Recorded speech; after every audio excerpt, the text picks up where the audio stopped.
Hey guys, welcome to the All Things Zahra G podcast, hosted by me, Zahra G. Today is just a test episode, so we're gonna go through an introduction, a little bit about me, myself, and then moving on to my journey with my mental health, and then we're gonna conclude on how this went. This is me talking to me, but talking to you, but who is me? Okay. So, the reason for this podcast is really to just try and create a community, a shared understanding, and being able to kind of really talk about experiences that we may feel like we're going through alone. But in reality, there's just so many of us that are feeling the same way. And when I'm talking about this, I'm really talking about feelings such as anxiety, depression, and I think what I really want to go through today is just talk about a bit of my journey and how I feel like when I've spoken about what I've gone through, it's actually gone on to kind of speak to help others. And, a lot of people just feel heard. And I feel like this is a space to just, for me to speak, but also ensure that there's no trauma dumping and that it's safe, and to allow others to feel that they are also not alone. I think I'll start right at the beginning with my mental health journey. I definitely had like an idea of what anxiety and depression was. I think my first introduction to mental health in general was definitely not something that I saw firsthand. It was definitely secondhand. And I think that's normal for a lot of people. You see loved ones go through it, you see family or friends. And I remember a story of someone just saying that they struggled to go to the shops because they felt anxious or like very stressed out. And I remember thinking, I was very young, but I remember thinking, oh my God, like, can you imagine going to like Tesco's and being stressed out because there's people? Like, that's ridiculous. Yeah, it's ridiculous until it happens to you. And I guess the first time I experienced an anxiety attack was I can never forget this, was in my second year of uni. And obviously, first year's all fun and games, but second year's when things get serious. And I remember it was a silly thing that triggered me, but it really triggered me. I remember being in the library, planning out my assignments, and then obviously you have like a university week, and then you have a normal work week. And the university week for the term was telling me that I had an assignment due, but when I had an assignment due, I think it was on Friday. But when I was trying to merge that, like calculate that with the actual work week, I ended up thinking I actually missed the assignment. So here the assignment is telling me it's due on this day, but I'm thinking, oh my God, I'm overdue. I've actually missed this. What am I going to do? And I just remember feeling like a rush of like something. Like I had tunnel vision, and after the tunnel vision came like the heart palpitations. I'm pretty sure I started sweating in the middle of the library. It was winter, but yeah, like I started getting heart palpitations. I remember sweating. I remember having tunnel vision. I remember my hands just literally like shaking. I'm like, oh my God. But I think because I had some introduction to mental health, I understood that I was having a panic attack. So I remember the first thing I did was grab everything from the library, run to my car. I literally got to my car, sat in it, and just let myself feel whatever I was feeling. I definitely tried whatever breathing techniques I had then, which weren't that great, which is probably like the ones that they tell pregnant people to do, which is like in, out, in, out. But yes, so obviously I've had that. I'm in the car and I remember like feeling all this, but my phone is ringing and like people are still trying to get through to me. So I'm thinking, oh my God, like obviously at that moment, the whole world is crashing down for me. But I remember thinking, no, wait, pause. I still gotta let people know that I'm okay. So I'm answering these calls while my heart is doing this and I'm sweating. And I'm like, hey, hi. I don't know who it was, but I was like, yeah, I'm good. And they're like, oh, blah, blah, blah. And I'm like, yeah. And then I'm like, oh yeah, I'm just on my way back from uni, coming back into London. Can I call you in about 5? Can I call you when I get in? And I remember that conversation happening, and then I was like, oh my god, no, I'm still feeling this very elevated, exacerbated sensations of I want to say my feelings. It's almost like I could actualize how I was feeling, like I was feeling it in real time. Usually emotions are just something you deal with internally or mentally, but we were all there in the moment. Like it was a lot. And I remember being so petrified and just so overwhelmed. Well, obviously now I can recognize I was overwhelmed, but I remember feeling overwhelmed but not knowing what it was, and just thinking, I just need to get home. I just want to get home and get into my bed. And lo and behold, that would be the beginning of a very interesting journey with my mental health. And I say that because that was the first ever anxiety panic attack that I had experienced, and it wasn't my last. And I don't pray for there to be a last, because I've had to come to terms with my mental health to understand that there is no cure, there is only development, there is only growth.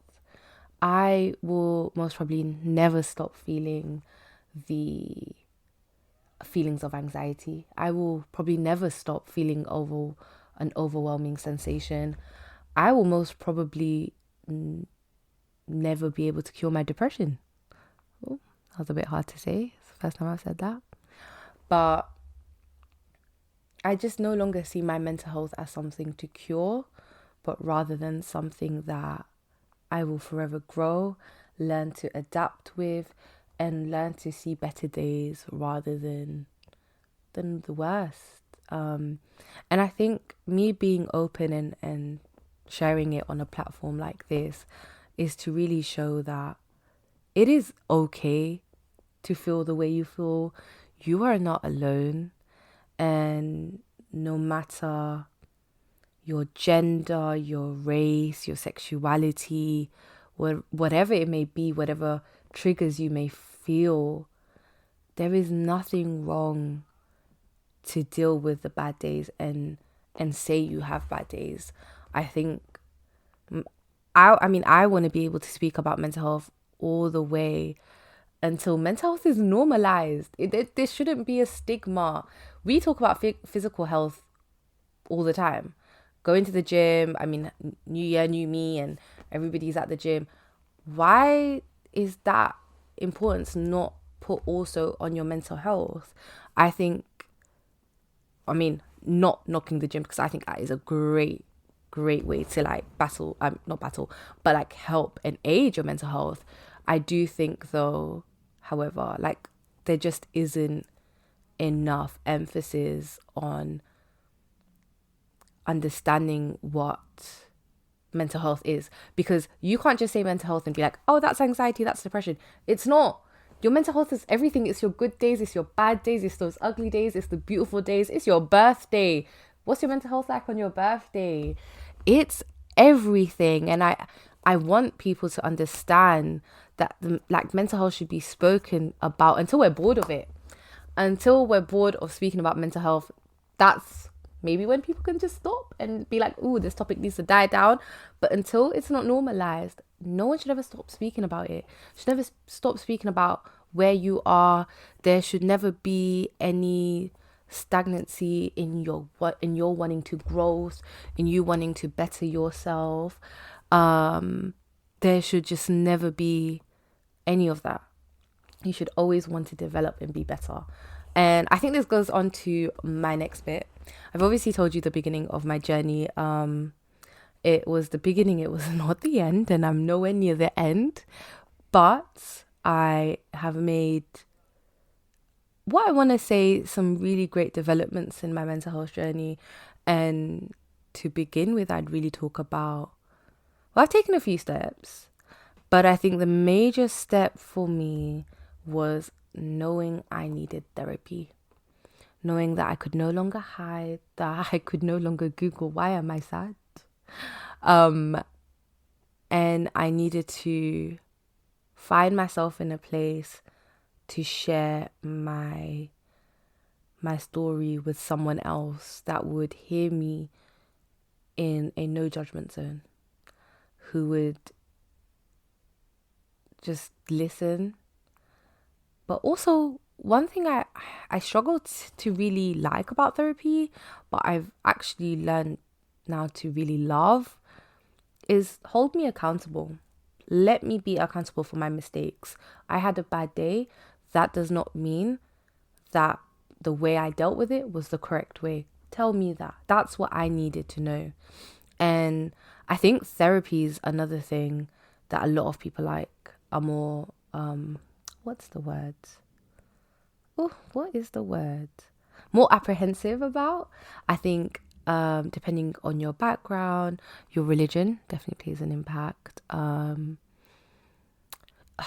Just your where you are in your life, therapy cannot be seen as a help, because realistically, why are you going to pay to see a stranger and tell them about your problems? I quote this verbatim by someone who said this to me, but your problems could be fixed by Google, YouTube, AI, ChatGPT.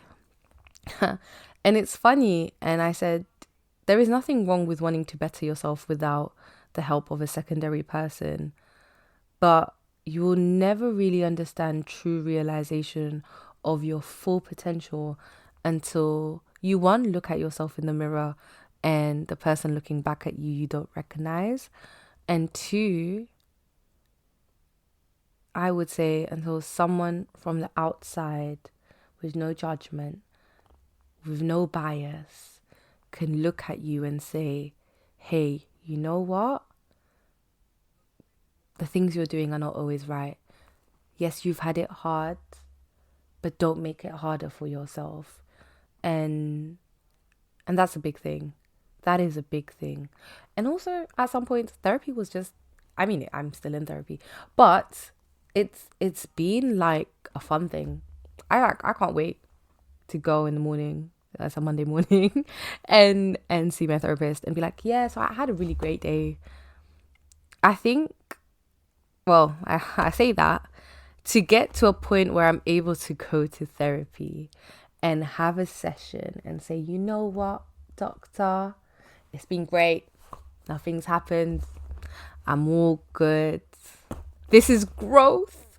This is growth in real time. Because if I tell you guys the tissue boxes we went through, I didn't know I had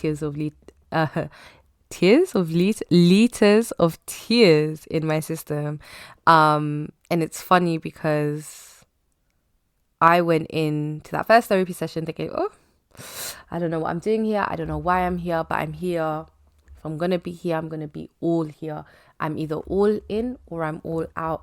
And damn, was I in. And yes, I cried. But I'm going to keep this short and sweet. And this is really just an introduction on just some conversations that I'm so ready to have and I'm so ready to share. And I want this podcast to not just be about my mental health or speaking about those experiences. I want this to be a place where I can share all my trials, all my tribulations, and create a space where others can feel heard, can grow from my experiences, that a place where people will feel a sense of community. I just want to be a people's person. I just want to know that what I'm saying or what I'm sharing can help. And as much as it helps you guys, it's going to help me. And I just want to show you guys my personality too. Because, like, I'm a cool person. I just want friends. No, okay, that's a bit much. Let's not. I just want a place where I can share my personality, talk about my experiences and not just talk about them myself. I want to be able to bring my family along with this journey, bring my friends. Let's talk to our friends. And there's just so much you can learn from other people. I think that's what I want to emphasize here. There is so much you can learn from other people and just listening. And so much knowledge can be consumed just from a single conversation that I want to bring those conversations here. The conversations that I'm having over the phone, the conversations that I'm having in my house, the conversations that I'm having behind closed doors. I want to bring them on. I want to bring them here for you guys, for myself, so that we can all learn together and we can take away from our experiences. And not all stories are happy, not all stories are sad, but they're all stories. And there's always going to be a moral to each and every story, each and every journey. Everybody has something important to say, and I want to emphasize that everybody deserves to be heard. And I can't wait for you guys to hear the people that I've got planned. So yeah, like I said, thank you for listening to the All Things Zahra G podcast, where I bring you good vibes, good energy, and wholesome conversations. Thank you.